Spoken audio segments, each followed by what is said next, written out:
Hello, hello, hello, and welcome into Coach's Corner. I'm your host, Coach Var, as always. We are back with a new episode of Coach's Corner, another visual episode back after our temporary week off, I guess, if you want to say, for the YouTube audience. And we're back with, more thoughts, more NFL football stuff. I'm not going to discuss the MLB playoffs because it feels like right now we have some pretty lopsided series. Right now, the Rangers up 2-0 playing out of their mind. We have the Phillies who are hitting moonshot after moonshot every single night. And I don't think we need to talk about how they're killing everyone because I don't want to talk about it. Instead, I do want to talk about football. Football season's still happening. Basketball's starting to get some preseason action, so we'll probably get to some basketball stuff later.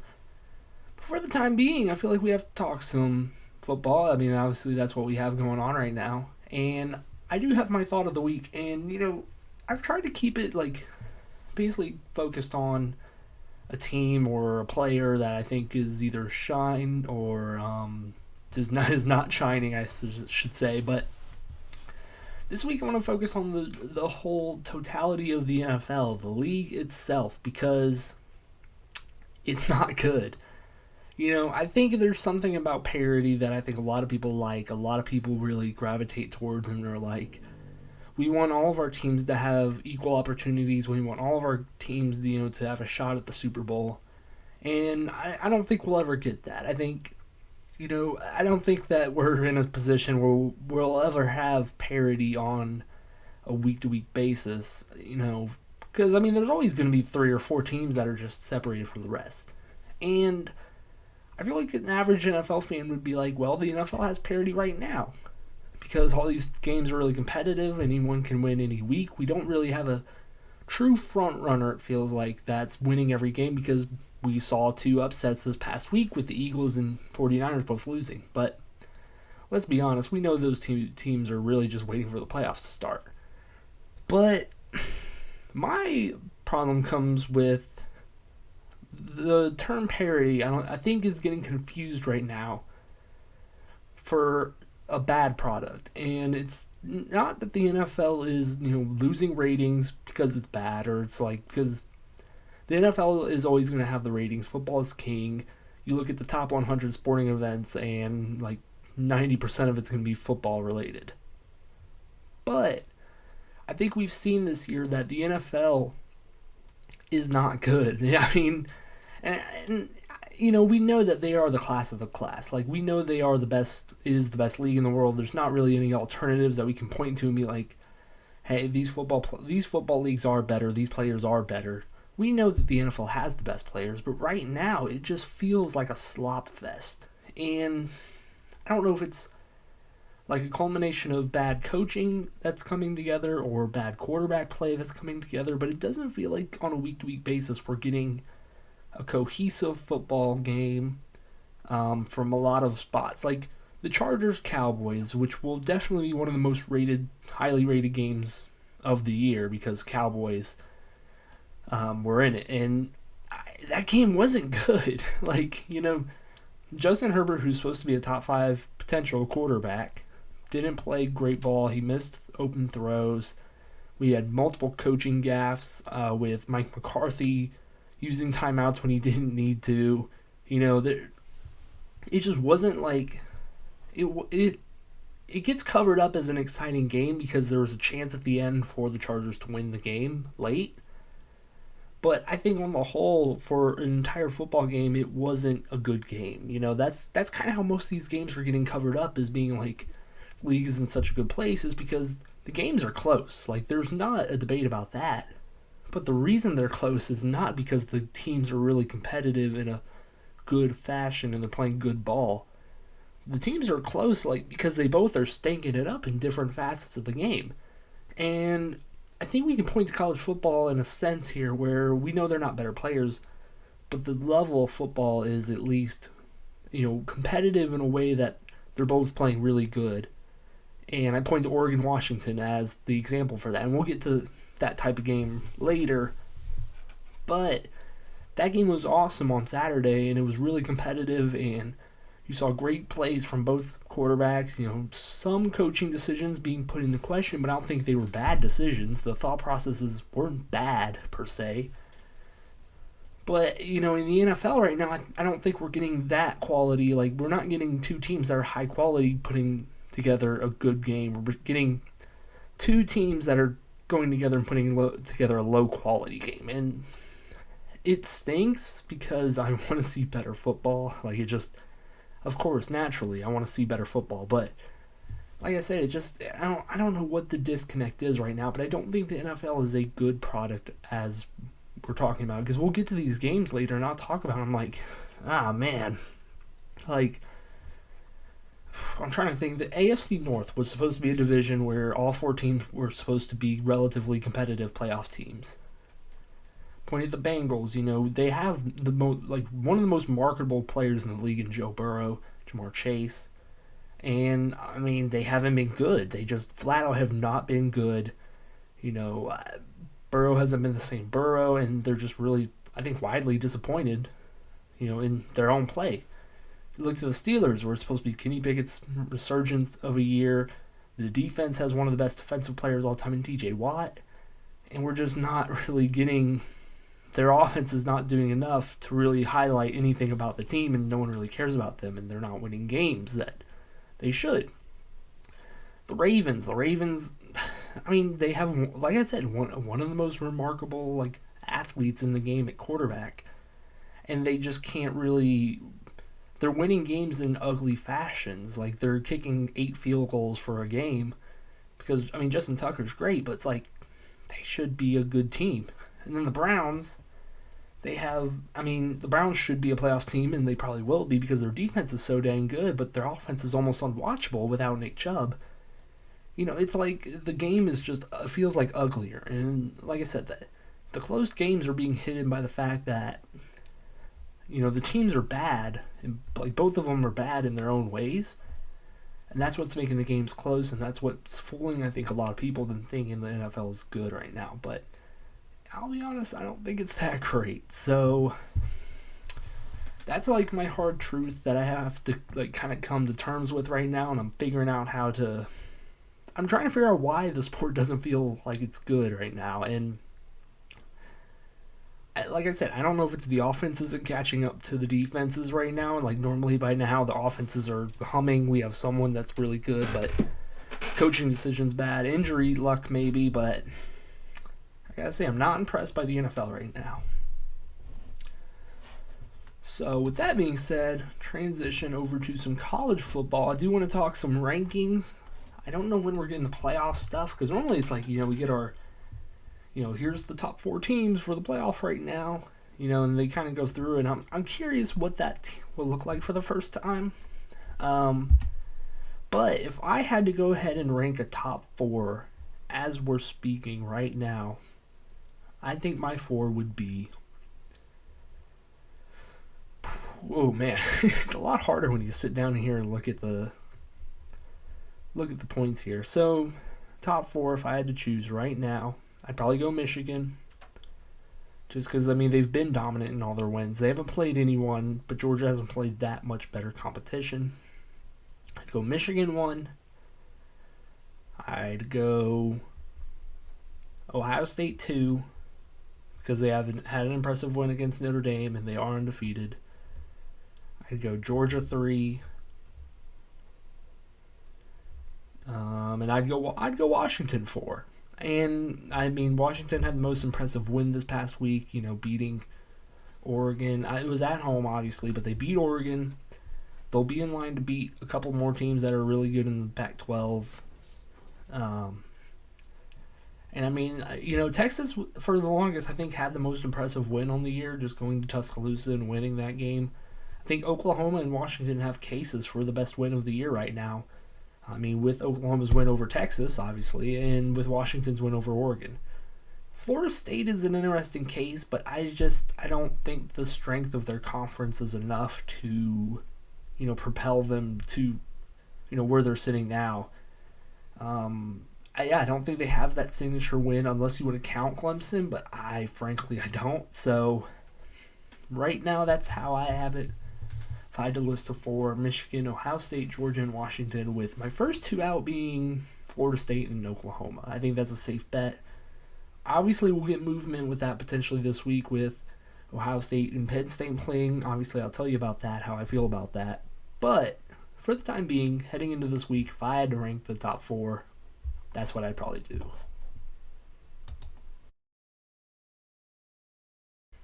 So moving on, I want to talk about the Heisman real quick. We talked about Washington, big time.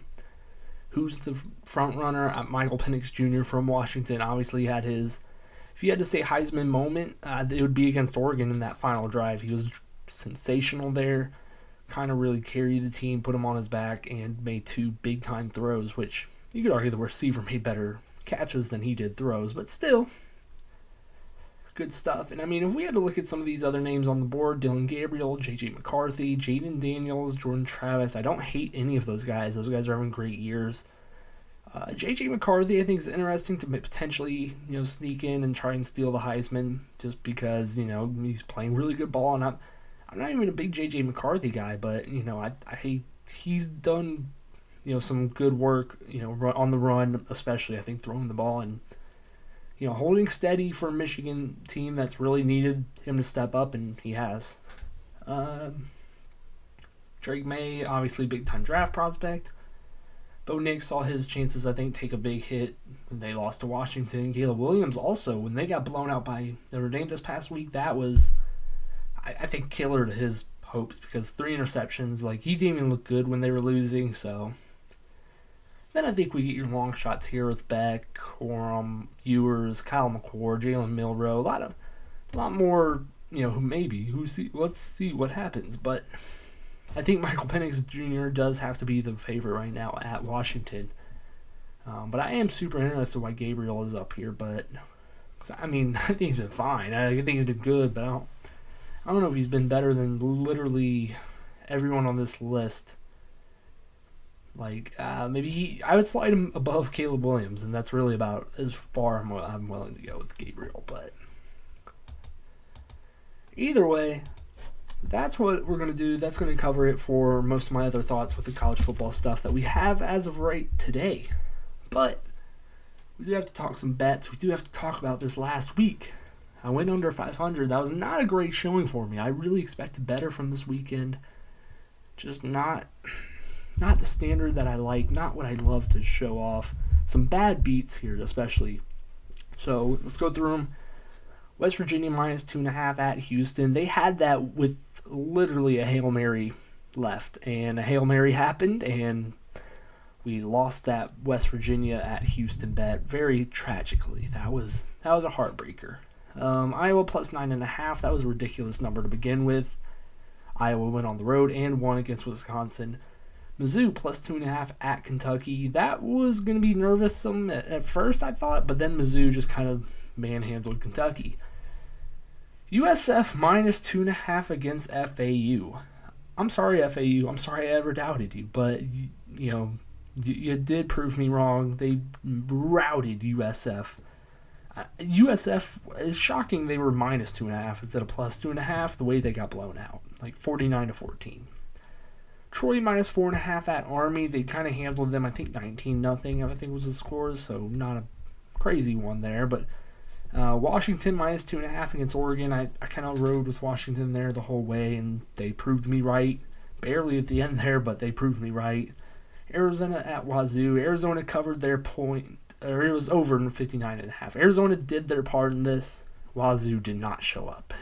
49-14 or 49-11, I think, was the score. Blowout city. BYU plus 5.5. I felt great about this at TCU. BYU got curb stomped, so was on the wrong end of that one. Georgia Southern at James Madison, the over 58.5. James Madison pulled their weight. Georgia Southern could not, sadly, the last second cover or over there, but Wyoming at Air Force, over 42.5. I think Air Force almost did that on their own, but either way, both teams had a good game. Close game, I would say. They hit that over easily. And then Tulane at Memphis, over 54.5. They were very close at 52, but sadly a field goal was not hit to cover that one at the end. So we sit at under 500 for the week. But moving on. We're on to big and better things. We're on to greener pastures. We're on to this week that I have right here in front of us. we have Georgia State at UL Lafayette. I have Georgia State plus 3.5. Georgia State's been a pretty good team this year, pretty consistent. Their only loss is against Troy, which is a fair loss for a good team in the Sun Belt. Raging Cajuns are good. They are good at home, but I don't think they cover the spread very well. I think this can at least end in like a field goal win by UL Lafayette. So give me the Panthers plus 3.5 there. JMU minus 3.5 at Marshall. I have that pick. James Madison has been boat racing team so far. Since coming over to Division I last year, they've been unbelievable. I like them again here against Marshall, who is a good team, but not a great team. I don't think I like James Madison here to win either big or just by the number. So next one, Air Force at Navy. We have a good old battle between branches. Air Force minus 10.5 is my pick here. Air Force is a wagon. I don't know what to say, what else to say about it. Navy's not great. And I like Air Force to win this at least by 2 touchdowns. Tennessee at Alabama. I have Alabama minus 8.5 here. This might be a bit of a risky play here, but simply put, I think Joe Milton will struggle mightily against this Alabama defense, who's starting to show up to play, who's been really good all year, but I think this is kind of their, continuing game, and Milton doesn't impress me enough to really cover 8 points here at Alabama especially. So give me the Tide, 8.5 there.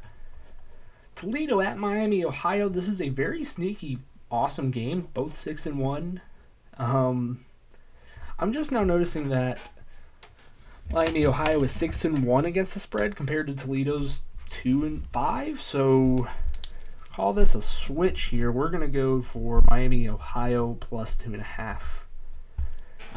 That is a terrible, terrible trend there. I did not see that, but yeah, give me Miami, Ohio there. 6-1 against the spread. Are you kidding me? They're plus the points here. Miami, Ohio is going to win that outright. This was kind of one of those 50-50. Like, I see it, 2 good games. I'm like, let me go with the favorite here, but yeah, no, give me the team that's 6-1 against the spread. Duke at Florida State. I have the over 49.5. That's basically they're saying there's going to be 8 touchdowns or 7 touchdowns and a field goal. I think that's possible. I think Florida State will do their part. I'm really hoping Duke can do their part. That's kind of what I'm banking on here is I say 35-14. Like that does anything, but it doesn't. I'd like Duke to score some points, but I think Florida State can do their fair amount. If we get like a 24-38 game, I think we can get this over the line. Next one, Penn State at Ohio State. I have the under 45.5. This feels like a 21-14 type of win for one of these teams. Frankly, I think this is a playoff eliminator. I think we're going to know pretty quickly which team is going to be in the conversation for being in the playoff just based off of this game. I think we're either going to get a Penn State blowout or Ohio State blowout. I don't know which way yet, but I do not believe in. I can't imagine that we'll come out of this man, both of those teams deserve to be in the playoffs. I feel like we'll get either man, both of those teams don't deserve to be in the playoffs, or one of these teams really doesn't deserve to be in it. And I think this will be a lower scoring affair, just because I do think both defenses are good. I'm not sold on Kyle McCord, and I'm not sold on Drew Aller just yet. So give me the under there. Wazoo at Oregon, I have the under 62.5. I just watched Washington State get absolutely destroyed by Arizona. Oregon, I think, will come back and strong and win this game, but I don't think they'll be as explosive as they have been. I think their defense will hold Wazoo to a respectable number. This really is just me betting on it. Both of these teams are coming off really sad games in their own right, different ways, but sad games. And so I think just a calm, cool, 30-24 win for one of Oregon feels in the cards. Next we have UTSA at Florida Atlantic. I have FAU plus 3 here. This is simply put, This is just my I'm sorry FAU pick. I'm so sorry for betting against you. You guys are real. You guys are the best 3-3 team I've ever seen. I'll ride with the points here in FAU. Michigan at Michigan State. I have Michigan minus 24.5. I'm fading Michigan State. I'm fading Michigan State every time I can. I think their hearts are out of it. I think they're pretty checked out. I think they're ready for the season to be over already. And Michigan will go there and handle business in a relatively calm way. I think they can win this like 30-3. It feels like a soft blowout spot here. And then last but not least, Utah at Southern California. I have Utah plus 7. Now, you would think that this would be a get right game for Caleb Williams and company, but I simply just don't buy that. I don't buy USC, obviously. I don't think they'll lose this game, but 7 is winning by more than a touchdown feels like a very tall task for a USC team that just kind of got manhandled, and I think Utah kind of comes into these games ready to play. So, yeah, give me Utah plus the points here. So that'll do it for my college football picks. We'll try and get a winning week together here. I think we've been hovering around 500 for a lot of these games, and I'm feeling good about these picks. It's some risky ones. It's some ones that I don't have great reasoning for, but sometimes those are the weeks where you surprise yourself. So with that being said, move on to some NFL here. We'll get out for the weekend. Jacksonville, and this is where, kind of going back to my first point, just while I'm talking about these, you'll be able to pick up in that I didn't see these games. I was driving back from Nashville, but I got some like replays and seeing some stuff that I think gives me a good feel of what happened last week. And like I said, didn't sound like a great week of games, and I'm just concerned. But we'll just look out for the points that I make here. So, Jacksonville at New Orleans. New Orleans coming off a disappointing loss against the Texans, the young mighty Texans. At home against Jacksonville. Jacksonville may be without Trevor Lawrence, which would be a pretty big blow to their chances here. However, I do think they are still, a competent team. 4-2. I don't know if they're starting to hit their stride or not, because they just played a very beat up Colts team that's missing their quarterback, but defense played well. They're playing New Orleans offense that isn't great. They have good players, and Chris Olave, but I don't buy Derek Carr, obviously. So, I like Jacksonville to win this game. If they're missing Trevor Lawrence, I like them to win it less, but as of right now, if he plays, it can be Jacksonville. Buffalo at New England. I think it's safe to say New England is dead. Losing to the Raiders is about as low as you can get, and they did that, especially losing to the Raiders, who were run by your former offensive coordinator and quarterback, backup quarterback. Losing that game was very tough for New England. I think they're ready to go home. Not like Michigan State ready, but they're ready. Playing Buffalo here is a very tough spot. Buffalo isn't also looking that great either. Their offense kind of stalled against the Giants team, who isn't good. Josh Allen is banged up, I think this can be an ugly but low-scoring game. The under, I think, is totally in play here. I actually might make that the LK lock of the week, but give me Buffalo. Atlanta at Tampa Bay. It's shocking that the public is all over this. Frankly, I know Atlanta isn't great, and I'm very open to ready to admit that Arthur Smith isn't a good coach, Desmond Ritter's not a good quarterback, but I think that the Falcons have a ton of talent. I don't think the public should be that low. 25% betting on the Falcons as an underdog here feels low, but you gotta give credit to Tampa Bay. They've been playing really good ball this year. They just lost a game to the Lions where they weren't blown out, but it wasn't competitive.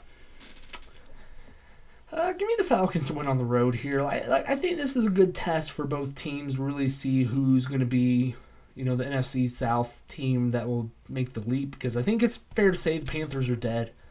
Saints don't seem that competitive, and really it's down to these two teams. And I think Atlanta has more talent across the board on both sides. Yeah, Tampa Bay, like I said, I don't know whether to buy in with them or not. I can't. They kind of stump me, but regardless, the Falcons. Las Vegas at Chicago with potential for both starters to be rookie quarterbacks that are not your regular starters. I don't want to talk about it, but I think the Raiders win this just because they are 3-3 shockingly, but yeah. Detroit at Baltimore, this feels like a really big game, in a sense that like I keep using the term measuring stick, but like this feels like a measuring stick game where like I keep asking like is Detroit really here? Is 5-1 Detroit an actual team? Like I think this is a great test for them on the road against a Baltimore team that is formidable. I don't know if they're good or not, but they're formidable. And if you can go on the road here and win with what you have currently, because David Montgomery's hurt, they're just getting Jamison Williams back. Jahmyr Gibbs, I think, is banged up or something. But, to go on the road here against the Ravens and beat them, I think would be another, like, okay, yeah, the Lions can win the Super Bowl. Like, I think we're uncomfortable, like, the Lions can make the playoffs. But now we're like, can the Lions win it all? I think this is one of those games we'll look back on and be like, yeah, that was a great win where we should have seen it coming. Cleveland and Indianapolis, I don't know what to say about this besides, is Deshaun Watson going to play? I mean, like, if Deshaun isn't playing, then we have a backup versus backup again. Anthony Richardson out for the season. That absolutely sucks because he was really good when he was playing. But, Gardner Minshew is a fine backup, but I think it kind of just puts a whole damper on the Colts season now that they don't get to see their rookie quarterback. But they might get a chance at Marvin Harrison Jr., which would be cool to see him in Indy again. But I say all that to say this. Cleveland defense is incredible. I think they get after it. I think they do beat Indianapolis on the road here no matter what. Washington at New York. This feels like a very nasty, ugly game just because the Giants have been playing terrible ball lately. And, Washington is fine, but, you can't buy into them for too long. Otherwise, you'll just be burnt by them being blown out or something. Arizona at Seattle is interesting. Kyler Murray got activated from the IR. He practiced today. That's big news for the Cardinals to see what he looks like maybe. I don't think he'll play this week, but big news for them, and big news if he gets on the field, because if he's good, then ups the trade value for him. But I mean, this is Seattle's 3-2. I think a disappointing 3-2 right now, and I think this could be I won't say a wake up call, but like a turning point where they kind of reinsert themselves as the Seattle we expect. Next, we have Pittsburgh at the Rams. This is a really super interesting matchup, just on terms of I think this is a really good defense and an offense that has been humming, especially with Cooper Kupp back. The Rams, all they do is cover. It looks like 4-1-1 on the year. I like them to win this game just because, I mean, how can you rely on that Pittsburgh offense? I don't think you can. And I think the Rams' defense is good, but their offense is really solid and kind of hitting their stride again. They lost their running back, Kyron Williams, who was having a good year, but I think their passing game can do enough. Matthew Stafford looked really good. Cooper Kupp's been back. Puka, Nakua. So, like the Rams there. Green Bay at Denver. I hope this isn't a game on in my area. I don't want to see any bit of this game. I don't want to watch Jordan Love. I don't want to watch Russell Wilson. Get it away from me. Chargers at Kansas City. Feels like a big Justin Herbert bounce back week. If there was ever a time for it to happen, this is the time against the Super Bowl defending team that also has a really good defense. And Kansas City, like I said, has been defensive driven, I think, this season. Their offense has not hit their stride yet. I mean, they just traded for Mecole Hardman. I don't think he changes them that much, but Kansas City has to figure some things out on that offense. Otherwise, I can't say they won't win the AFC because the AFC is such in flux right now, but it'll be harder. Miami at Philadelphia. This is the game of the week, clearly. Philadelphia hasn't looked great, a 5-1 record, but I don't think that's reflective of how good, how, I won't say bad, but how average I think they've looked this year. Dolphins have looked really unstoppable outside of the one Buffalo game. And I think this is a great test for them to go on the road, hostile environment at Philadelphia is a tough game, and it's starting to get chilly. And I think this is kind of the time of year where the Dolphins that speed thing doesn't work as good in the cold. Although I don't think that really is true or not, but I think there's good possibility that we look at this game and we're like, okay, yeah, Miami is not built for this tough, hard-nosed team. But if they do beat Philadelphia, then we can be like, oh yeah, Miami, their offense is historical, their generational speed, which they are, but it's kind of a big game, I think, for both teams to really get their season moving into the next, kind of like the Lions, into that Super Bowl gear where we're like, okay, we're going to win the Super Bowl. Then we finish with San Fran at Minnesota. I think this would be a super fun game if Justin Jefferson was playing. That's really what I'll say. Minnesota's offense doesn't interest me that much right now without Jefferson because, they don't have a great run game. They're really relying on a rookie, KJ Osborne, and a tight end to carry that offense. And frankly, against the San Fran defense, that will be a tough task. And I think this is a big game for San Fran to get back on track because, like I said, I don't think Minnesota's bad, but I don't think they're good right now, and I think this is kind of on San Fran to prove their worth. So we'll see how that goes. We'll see how this game goes, but that's the NFL. And like I said, a lot of good teams. It's just we're waiting to see who's going to separate, who's going to play on a consistent week-to-week basis as a good, competent team, from the coaching to the offense to the defense. That's what I'm looking for, and I don't think we've seen a team do that on all levels besides maybe a San Fran blowout here and there. So, and the Lions, I guess. But either way, that'll do it for me this week. As always, make sure you like, subscribe, follow on our website, lksportstalk.com, do all that good stuff on Twitter at LukeWCoachOver, I believe. But do all that good stuff. Make sure to check me out. Check out me on the UJ Wire. Check out, like I said, LK Sports Talk, this channel. Make sure you share it with friends, family, all that good stuff. Thumbs up, all the good things that make my little life better, just a little bit better. But that'll do it for me, and until next week, goodbye.